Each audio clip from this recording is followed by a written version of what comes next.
اعترفوا ان فلسطين احتلت عام 67 وهم يطالبوا بالعوده لحدود 67 وتنتهي المشكله واعترف باسرائيل.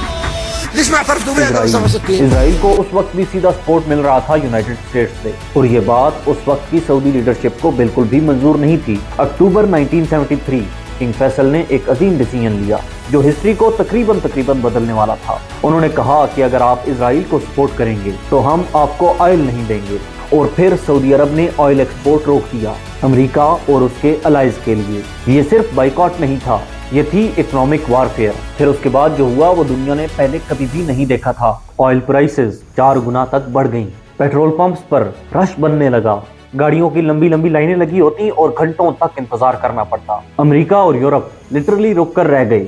اوپیک کے دوسرے ملکوں نے بھی سعودی عرب کا ساتھ دیا۔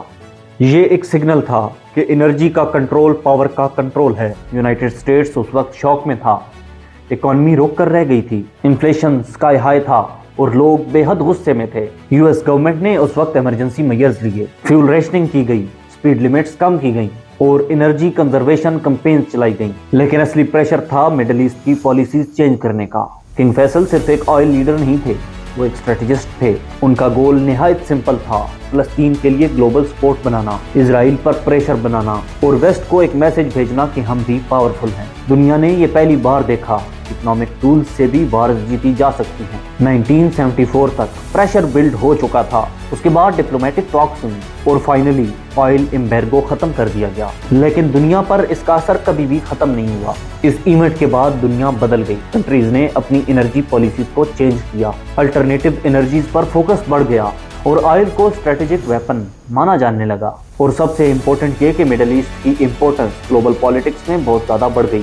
ایک فیصلہ، ایک لیڈر اور ایک ریسورس اتنا پاورفل ہو سکتا ہے کہ پوری دنیا کو جھکا دے۔ کنگ فیصل نے اس بات سے یہ پروو کر دیا کہ کبھی کبھی گولی سے نہیں، اکانومی سے وار جیتی جاتی ہے۔ آج کے دور میں بھی اگر دیکھیں تو ایران اور امریکہ کی جنگ میں بھی ایران نے اپنے میزائلوں اور جنگی ہتھیاروں سے امریکہ کو نقصان پہنچایا ہی پہنچایا ہے، لیکن اسٹریٹ آف ہارموز بند کرنے پر امریکہ اور پوری دنیا کو اس سے بہت بڑا افیکٹ ہوا ہے، جس کی وجہ سے آج ایران گلوبلی ایک پاور بن کر ابھرا ہے۔ تو بات کرنے کا لب لباب یہ ہے کہ کوئی بھی ملک اگر اپنی قیمت اور قدر سمجھ لے تو اس کے پاس بہت ساری ایسی چیزیں موجود ہیں جن سے وہ دوسرے ملکوں پر اپنا اثر و رسوخ قائم کر سکتا ہے اور اچھے طریقے سے پریشر بھی بلڈ کر سکتا ہے۔ دنیا میں آج تقریباً 51 مسلم اکثریتی ممالک ہیں۔ اگر یہ 51 ممالک بھی ایک دوسرے سے یکجا ہو کر ان تمام کفار کے ساتھ لڑیں اور ایک پرچم تلے جمع ہو جائیں تو دوبارہ کوئی بھی کبھی بھی ہم پر انفلوئنس نہیں کر سکتا اور مسلمان اپنی مرضی کے فیصلے کرنے کے لیے آزاد ہوں گے۔ اگر آپ کو آج کی ویڈیو پسند آئی ہو تو ویڈیو کو لائک ضرور کریں،